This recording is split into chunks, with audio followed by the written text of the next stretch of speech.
Hello guys, what's up? Today I'm going to be showing you how to MLG in the Nether in 1.16. So first off is the Ender Pearl. So the really cool thing about the Ender Pearl is that you can throw it down at any time and you will survive. You can also throw it up if you want to throw it at the roof, and you can also throw it to the side, and it doesn't matter how far you are, unless you're so far away to where the Ender Pearl will not make it, but you're most certainly always going to make it. So there really are no tricks to it. All you gotta do is go down and then literally right click and bam, you're already safe and you're already back on the ground. It's insane. You can also fall and hope to reach a tree or something like this, which is also very useful. The other cool thing about Ender Pearls is that it can save you from lava pools like that one over there.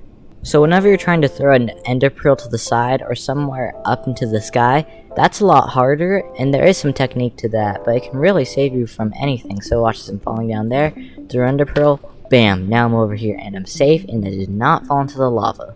The only problem with Ender Pearls though is that they do cause you a little bit of damage. But other than that, they're super duper easy to use and super duper useful. And you can also easily find them in the Nether, which is another bonus.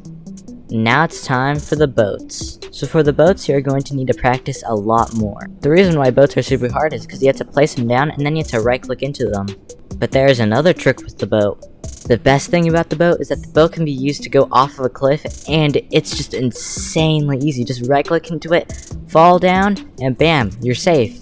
So now back to the normal MLG boat technique. So in order to practice for this, I'd recommend making your own separate creative world and going into survival and then falling off from about a 10 block height and trying to do this successfully in survival without taking any damage. It's highly recommended to have a respawn anchor, because whenever you die in the Nether, you actually respawn in the overworld, but if you have a respawn anchor, it'll actually make you spawn in the Nether again. So in order to use it, all you have to do is just place down a respawn anchor, then get some glowstone and right click into the respawn anchor until it's completely full in creative mode.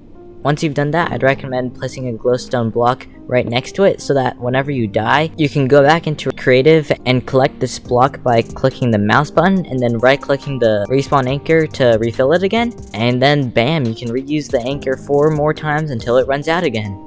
After successfully using this technique 3 times in a row while being about 10 blocks above the ground, now try to increase 20 blocks and then 30 blocks, and keep on trying to increase the height till you reach 50 blocks, and by that time, if you can boat MLG from all those levels, then I'd say it's safe to say that you've mastered the boat craft. There is another cool technique about boats, which I really love, which I like to call lava jumping. Lava jumping is basically this technique where you can literally go across lava lakes by using boats in order to do it.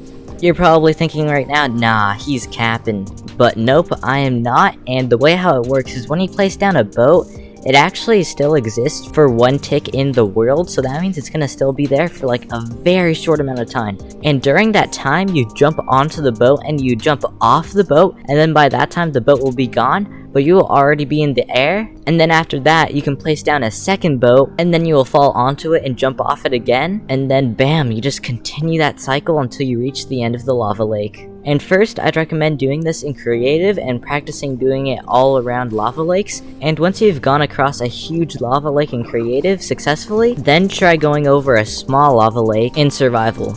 The reason why you only want to start off with a very small distance is because in survival you actually have to scroll to the next boat, and that increases in difficulty because if you scroll in the wrong direction or if you scroll too many times, then you'll actually miss a boat and you won't be able to go across the lake, and also because the longer the lake is, the more boats you need. So the sad thing is that you cannot go across large distances with this trick in survival because you won't have enough boats in order to do so, but it's still very, very useful.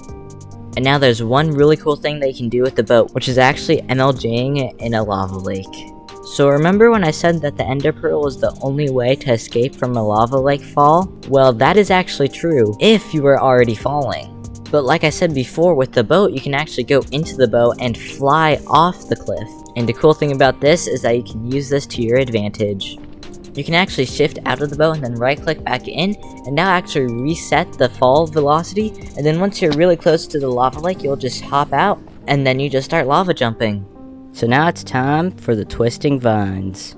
These items are not reliable. The reason why is because whenever you fall into them, you actually fall right through them.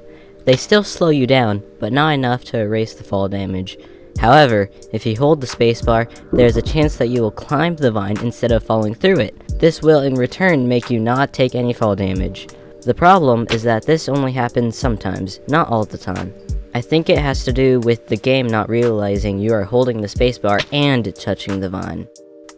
And that's the end of the video. Thank you guys so much for watching. If you liked this video, please give it a like, and while you're down there, leave a comment on what I should do next.